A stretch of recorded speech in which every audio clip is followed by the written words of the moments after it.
Hi, great to welcome you to today's video. Now, yesterday I told you that I'll be telling you a little bit about how I met my wife Sue and how we got together. And then in the days coming, I'll be chatting with Sue about our experience of life in the ministry. Go back to the year 1973, around there, and we were both 18. I lived, as I've mentioned in a previous video, in a little village called Caingham, and the next village, about a mile and a half away, was a village called Otteringham. That's where Sue lived, although we had no idea of each other's existence. Now, in Otteringham, where Sue lived, also lived a deaconess, a Methodist deaconess, as they were known in those days, now called deacons, Sister Gwen. And Sister Gwen realised that there were young people in various of the country Methodist chapels in that area, but here's one or two here, one or two there, and she had the idea of opening her home, her front room, so that these young people could gather together each week and just have time chatting together, getting to know each other.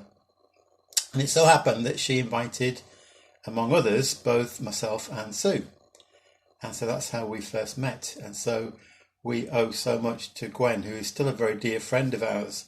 In fact, she doesn't look much different today than she did all those years ago. Gwen is known to our deacon, Deacon Judith Ray. In fact, I think Judith knows just about every deacon around the place.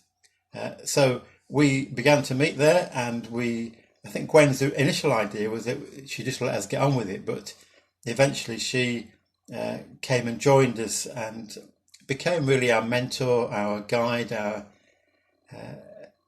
our good shepherd, really, if you like, and helped us all as we met together to talk about a whole range of issues and to grow in faith. And eventually we formed a mission band.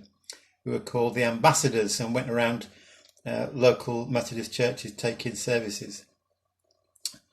And that was a great, if a scary experience. So that's how Sue and I first met. We were married. Well, I have to tell you that it took me many attempts to get Sue eventually to say yes. We were married in 1978, so we've been married now for over 42 years.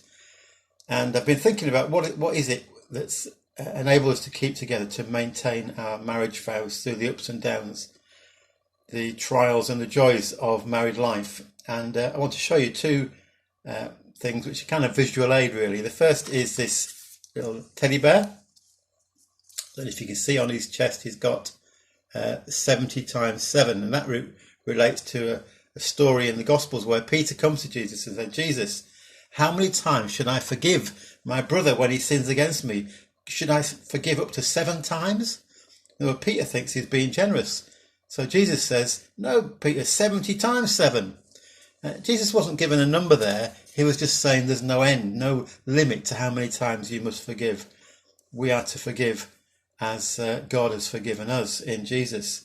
So forgiveness has been a key part of our married life, so important.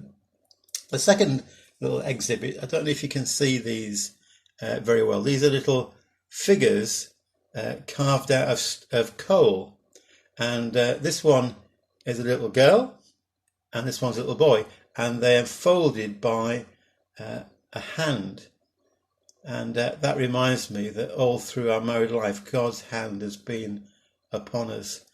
In fact, I really feel, honestly, that if we hadn't been followers of Jesus, if we hadn't known God's love, God's presence in our marriage, it may well be that we wouldn't still be together. Because we've been through some really tough times. It's not been easy by any means. But I've been abundantly blessed by the wife who shared all these years with me and has been with me through the ministry years. So tomorrow, I'm going to sit down with Sue. I'm going to ask her some questions about her experience of life as a minister's wife. So if you've got any questions you want me to ask her, or anything you want us to discuss, please do let us know. So marriage, like any relationship, is not always easy. Sue tells me that I said ours would be the first perfect marriage. I don't remember saying that, but it certainly hasn't been true. But it's about commitment. It's about forgiveness. It's about listening to each other. It's about involving God, giving us strength when we struggle. So thanks for listening today. Hope you've got excitement to what's to come as I interview Sue over the coming days. So God bless you. Whatever you're doing today, pray that you know God's presence and God's blessing with you.